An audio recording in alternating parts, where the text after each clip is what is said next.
on campus my first year. So I was in Warren Towers, as we call it, over there, and that's basically where most freshmen live. I mean, obviously, it's open to sophomores, juniors, and seniors, but it's mostly where all the freshmen go because it's 3 towers and it's just full of freshmen, and then there's one floor connecting all. So, I mean, there was orientation and stuff, but that's not exactly how I met any of my friends.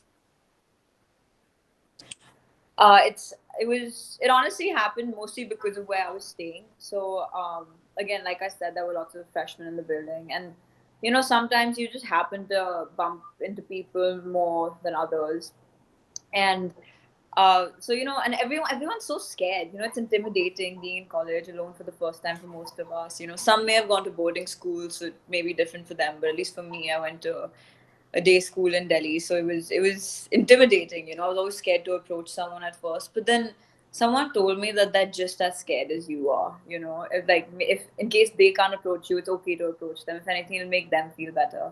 So that definitely helped out. So I didn't use too many campus resources as such. It was just also classes in general. Like you have something to talk about, something in common, and showing interest in someone else's life. I think that's very important.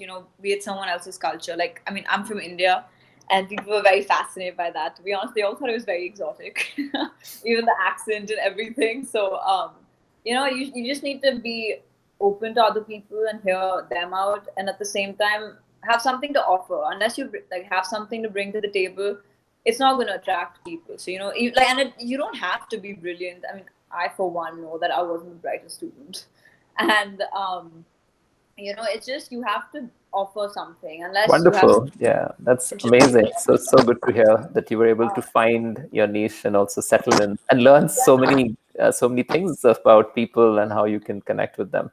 So my next question is more to do with settling in academically and the kind of resources you use. And then, did you go decided about studying psychology? Actually, yes, I did. Okay. My bad. And then how did that pan out in So I'm college? not gonna lie, my first semester was hell in terms of academics. So it was a solid shift, from CBSE to the education system over there. Because, like I said earlier, it's a lot of active learning. Whereas CBSE, you're literally taught that you have to mug up everything in the textbook and just spit it out on your exam paper. And then when you go there, it's an offense, plagiarism. So that was obviously a shift, and then just it's a lot of stuff online, be it assignments, papers, signing up for classes, figuring out your requirements. So for me, I was in touch with my TAs, like my teaching assistants, a lot more than the professors because they had more time and everything. And also, I got in touch with a few seniors. I mean, they're not exactly seniors in the literal sense, but sophomores, juniors, maybe someone I knew from back home. So that was helpful, because they know how to go about it. They can help you see what your degree advice report is, what they call it, be, which basically it shows all your requirements, what you need, what you can take.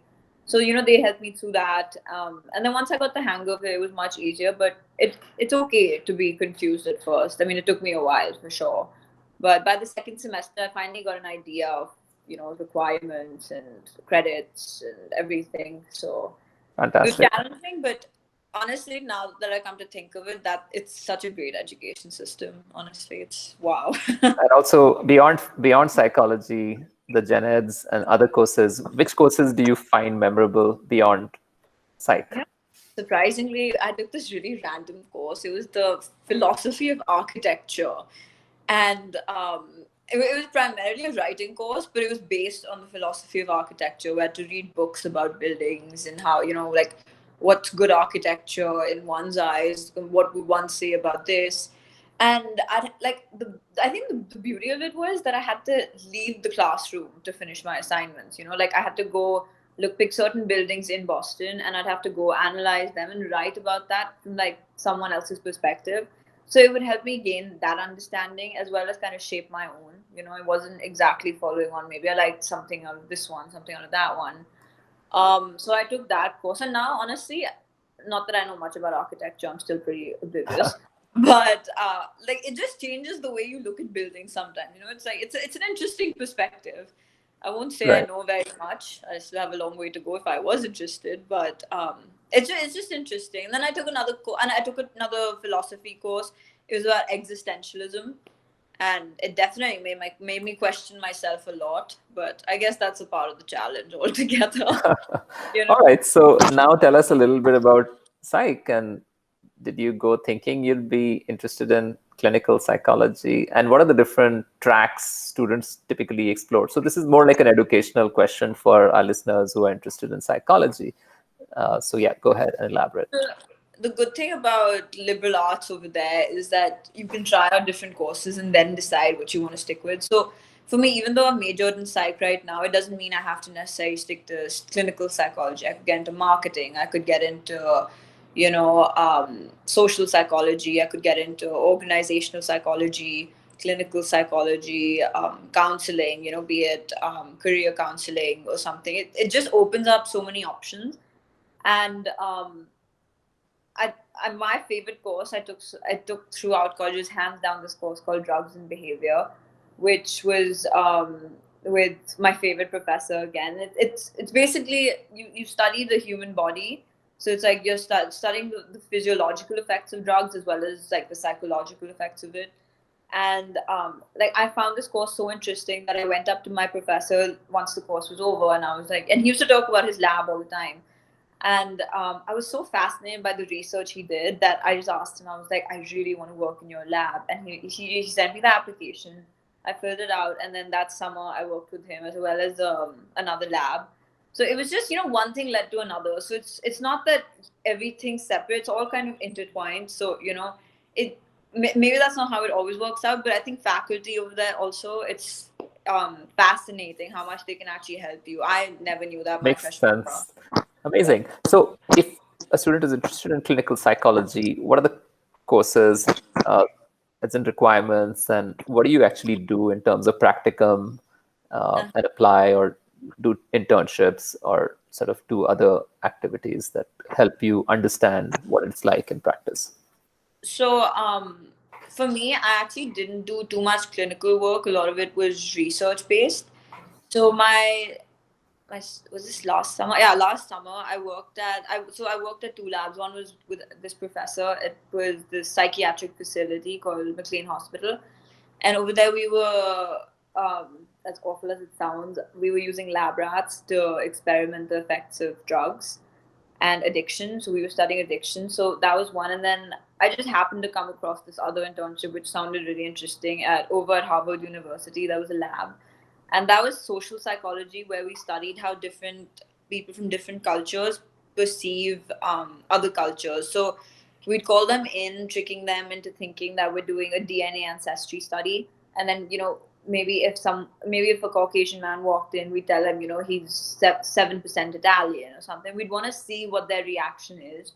So it was more of an observational study than anything else, but it was interesting, honestly, and again, great exposure. Right. So where are you headed next?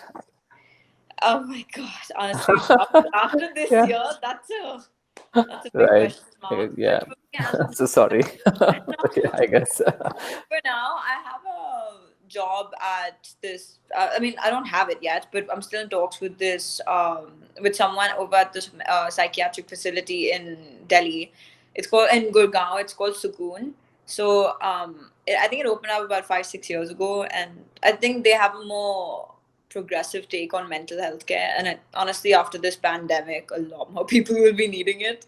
So as of now, I get to work there, and I want to take my GR. So I took my GRE in December, and I wasn't too happy with my score. So I'm gonna take it this year, with no distractions, no school, nothing, Sure. and hopefully, if I get the score I want, then I'll apply for my masters and head there in the fall. Let's see, fingers crossed. But that's what I've planned for All the now. Because best with all of that, and I hope campuses reopen by 2021 at least. So yes, I'm switching gears now, and I'm going to get you to answer a few rapid fire questions.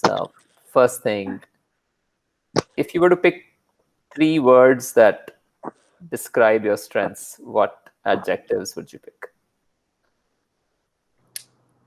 my strengths would be Oh God. When it comes to myself, I'm the worst at answering this. I think communication, you know, I want to say communication. I also think hands-on work is my strong point more than, I'm not very good with academia, So after those 2 years, after that summer with those two labs and research, I realized it's not for me. I want to work with people, not rats, So that's definitely. And I think another one would be, oh my God, when it comes to me, I honestly blank out. I'd want to say smart work more than hard work. I'm I always look for the shortcut, as horrible as that sounds.